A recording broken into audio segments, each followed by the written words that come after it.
क्या आपने कभी ऐसा सोचा है कि एक तमाचा सिर्फ चेहरे पर नहीं, दिल और रिश्तों पर भी पड़ सकता है? कभी कभी एक झटके में सारी सच्चाई सामने आ जाती है और वही सच्चाई पूरी कहानी को बदल कर रख देती है। ऐसा ही कुछ बड़ा होने जा रहा है कुमकुम भाग्य की आने वाली कहानी में, जहां रिश्तों की सच्चाई सामने आने वाली है और एक माँ के हाथों उसकी होने वाली बहू को पड़ने वाला है जोरदार तमाचा। कहानी अब एक ऐसे मोड़ पर आ गई है जहां हर किरदार की असलियत खुलकर सामने आ रही है। अब साजिशें, झूठ और चालें ज्यादा दिन तक छुप नहीं सकती। रौनक और प्रार्थना की जिंदगी में जो तूफान आया है वो अब किसी एक की गलती नहीं, बल्कि पूरे परिवार की सोच और फैसलों का नतीजा है। अब जानते हैं पूरी कहानी विस्तार से। अब तक आपने देखा कि प्रार्थना की शादी एक ऐसे इंसान से होने वाली है जो उसके लायक बिल्कुल भी नहीं है। भावेश। भावेश एक घटिया इंसान है जिसकी असलियत अगर किसी को सबसे पहले पता चली तो वो था रौनक। रौनक को जब ये सच्चाई पता चली कि भावेश कितना नीच और खुदगर्ज इंसान है, तब से उसने अपनी पूरी ताकत लगा दी इस शादी को रोकने में। रौनक ने बार बार भावेश का सच सबके सामने लाने की कोशिश की। उसने कभी चुपचाप नहीं देखा कि प्रार्थना की जिंदगी बर्बादी की ओर बढ़े। उसने आवाज उठाई, दलीलें दी, सबूत दिए।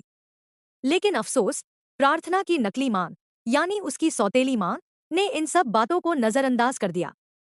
एक माँ कैसी हो सकती है जो अपनी बेटी को पैसों के लिए बेच दे? जी हाँ, यही हुआ। प्रार्थना की सौतेली माँ ने सिर्फ पैसों की खातिर अपनी बेटी को एक ऐसे आदमी से शादी करने के लिए मजबूर किया जो उसके लिए किसी सजा से कम नहीं। लेकिन प्रार्थना भी कोई मामूली लड़की नहीं है। उसने अपने पापा के इलाज के लिए, अपने परिवार की भलाई के लिए ये कड़वा फैसला लिया। वह जानती थी कि यह शादी उसकी जिंदगी को तबाह कर देगी, लेकिन फिर भी उसने अपना दर्द छुपा लिया। लेकिन रौनक, वो चुप कैसे बैठ सकता था? वो जानता है कि प्रार्थना की जगह उसकी जिंदगी में कोई और नहीं हो सकता। इसलिए वो पहुंच गया शादी के मंडप तक। और यहाँ आया सबसे बड़ा ट्विस्ट। रौनक ने मंडप में बैठकर खुद प्रार्थना से शादी कर ली। जब स्मिता को इस बात का पता चला कि रौनक शादी रोकने के लिए मंडप तक पहुंच गया है, तो वो गुस्से में आग बबूला हो उठी। वह भी वहां दौड़कर पहुंची, लेकिन तब तक बहुत देर हो चुकी थी। रौनक प्रार्थना की मांग में सिंदूर भर चुका था। अब वो उसकी पत्नी बन चुकी थी, समाज के सामने, परिवार के सामने और खुद रौनक के दिल में भी। अब क्या करेगी स्मिता? स्मिता को ये बात हजम नहीं हो रही थी कि उसकी बहू वही लड़की बने जो उसने कभी पसंद ही नहीं की। और जैसे ही उसने प्रार्थना को देखा, गुस्से में आकर उसने उसे जोरदार तमाचा मार दिया। ये सिर्फ एक थप्पड़ नहीं था, ये उसकी नाराजगी, उसका अपमान और उसकी अस्वीकारोक्ति थी। लेकिन क्या तमाचा मारने से रिश्ते टूट जाते हैं? रौनक अब और चुप रहने वाला नहीं। उसने साफ साफ कह दिया कि प्रार्थना उसकी पत्नी है और अब वो इसी घर में रहेगी, चाहे कोई माने या ना माने। उसने अपनी माँ से कह दिया, अब कुछ भी हो जाए, मैं प्रार्थना को छोड़ने वाला नहीं। अगर आप इसे बहू नहीं मानती, तो मुझे भी इस घर में रहने का हक नहीं। क्या स्मिता अब अपने बेटे को भी खो देगी? कहानी यहाँ से और भी दिलचस्प हो जाती है।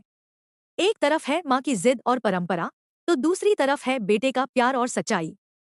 क्या स्मिता अपने अहंकार को छोड़कर बेटे की खुशी को अपनाएगी, या फिर वह रौनक और प्रार्थना दोनों को घर से निकाल देगी? इसी कशमकश में अब परिवार भी बंटने लगेगा। कुछ लोग रौनक के साथ होंगे, तो कुछ स्मिता के फैसलों को सही ठहराएंगे। लेकिन इस बार फैसला आसान नहीं होगा, क्योंकि अब बात सिर्फ शादी की नहीं, रिश्तों की जमीन हिल चुकी है। और यही है वो मोड़ जब असली कहानी शुरू होती है। रौनक और प्रार्थना की शादी भले ही अचानक हो गई हो, लेकिन अब उन्हें हर दिन अपने रिश्ते को साबित करना होगा। स्मिता के लिए ये शादी सिर्फ एक जिद का जवाब है, लेकिन रौनक के लिए ये उसका प्यार है, उसकी जिम्मेदारी है, उसका भविष्य है। अब सवाल यह है कि क्या प्रार्थना इस घर में अपनी जगह बना पाएगी? क्या वो स्मिता का दिल जीत पाएगी? क्या एक बहू जो तमाचे से स्वागत पाती है, वो उस घर में सम्मान कमा पाएगी? और सबसे अहम सवाल, क्या सच्चा प्यार जीत पाएगा या फिर समाज की बंदिशें और पुरानी सोच हावी हो जाएगी? अगर आप भी इस जबरदस्त ट्विस्ट को देखने के लिए बेसब्री से इंतजार कर रहे हैं, तो अब एक भी एपिसोड मिस मत कीजिए। अपने मोबाइल पर ऐप डाउनलोड कीजिए और देखिए सारे एपिसोड्स, वो भी पूरी तरह से फ्री। हर दिन नए इमोशंस, नए ट्विस्ट और रिश्तों की नई परिभाषा। ये सिर्फ एक सीरियल नहीं, ये हर उस दिल की कहानी है जो प्यार के लिए लड़ता है, सच्चाई के लिए खड़ा होता है और हर दर्द को हंसकर सहता है। अब आप बताइए, क्या स्मिता बदलेगी? क्या प्रार्थना जीत पाएगी रौनक का घर और उसकी माँ का दिल? क्या अब यह कहानी नई शुरुआत की तरफ बढ़ेगी या फिर रिश्तों का तूफान और बड़ा होगा? हमें कमेंट करके बताइए कि आप इस एपिसोड को लेकर कितने एक्साइटेड हैं। और अगर आप चाहते हैं ऐसे ही और दिलचस्प अपडेट्स, तो अभी जुड़िए हमारी दुनिया से।